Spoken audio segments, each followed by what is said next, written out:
Good morning. Well, I'm out this morning doing a bit of exploring. I was meant to be camping, but the weather has been bloody awful. So I've taken the opportunity of this break in the weather to actually explore somewhere new.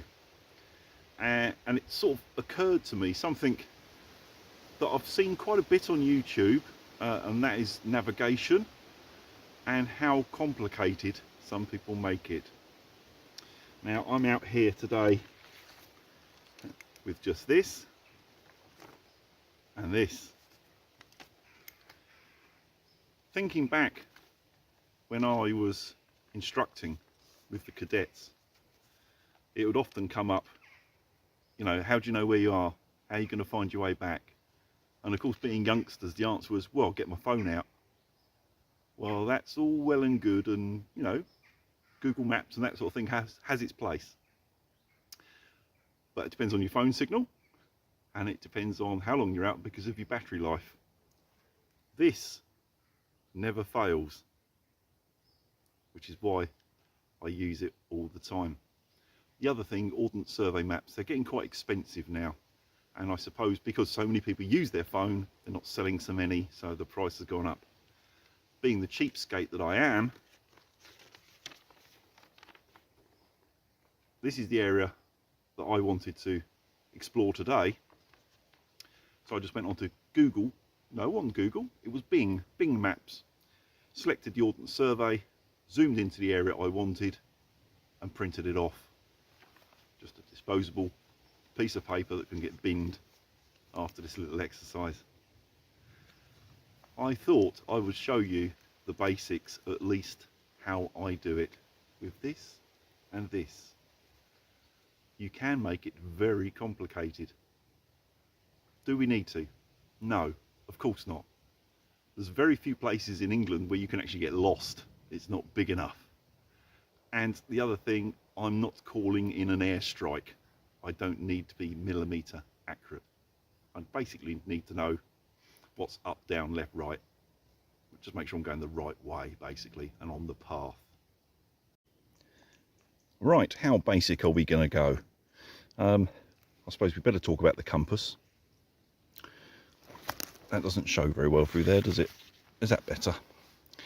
Now, it's going to move about a bit. I'm too close to the phone, too close to the tripod, so it's giving a bit of a false signal. But quite basically, red needle, pointing north. I've got north on the outside here. So if I turn like that, you see I'll put it down now. It's too much interference from being this close to the tripod. But there we go, basically. We've now got the compass orientated to the north. Now you see people when they're sort of like navigating, they're just looking at the map like this. The only problem with that is what is here won't correlate with what you're seeing in front of you because it's not lined up properly. Looking at the compass, north is that way. All the maps you're going to get in the UK, certainly Ordnance Survey, north is at the top. So in fact, this map needs to be at that angle. Now it's going to make more sense looking on here to what I can see out there.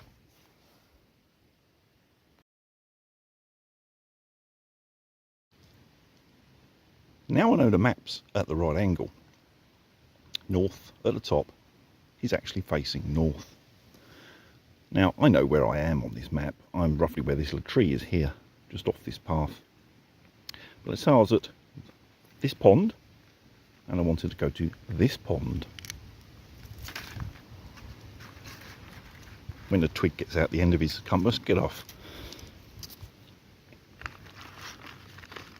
If I was to lay the compass along them two lines, obviously it's all gone wrong now. North is shown here, where the arrow's up here.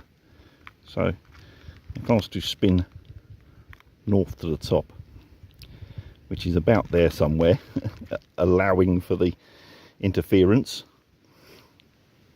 I've now got my compass set north, on the ring there,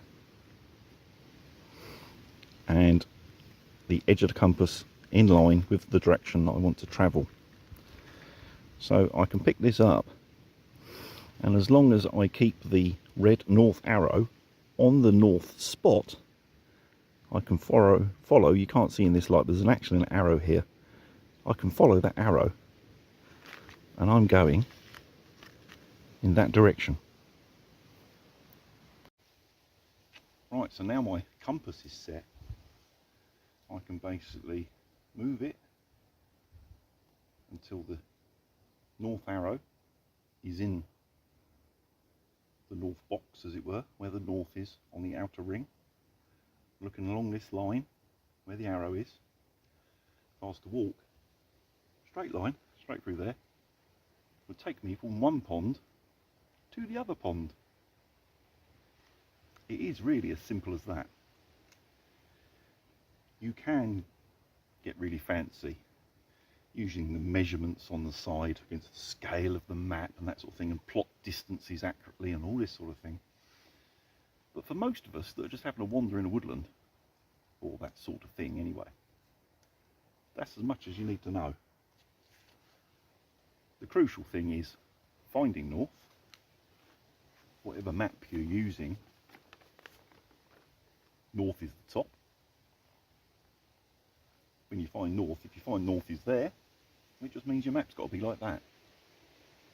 And then this will correlate with what you're seeing out there. Now I know I'm here. I don't know if you can see there's a dotted line, the footpath. So that's got to be just through there. I'm going to pick up that footpath, go down and take the footpath direct north. Don't want to cut across country. I don't know this woodland. I'm assuming it's private, but with public access. First time here. I'm just going to stick to the paths. Well, I came out here today with the idea of not only checking this wood out for a walk, but future, possibly camping. It's a nice wood, but it's very popular with dog walkers. Might be that, you know, it's middle of the day, it might be quiet in the evening, I don't know. I'll probably have to come back for an evening walk before I make a final decision, but at this point in time, for me, it's a no, which is a shame, because it's a nice wood. But at least I explored a new area, got a chance to get the map out, have a play with a compass, and hopefully passed on some real basic stuff. I'm sorry about the filming. It's very difficult today. We've got rain 1 minute, clouds, bright sun. It's messed with the camera no end. I've just had a look at the footage, but maybe I'll do a better navigation video at some point. Right, I'm off out of here.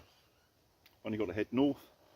That's where the car is, north side of this woodland. Don't even need the map and compass now. I can just navigate it using my watch if need be.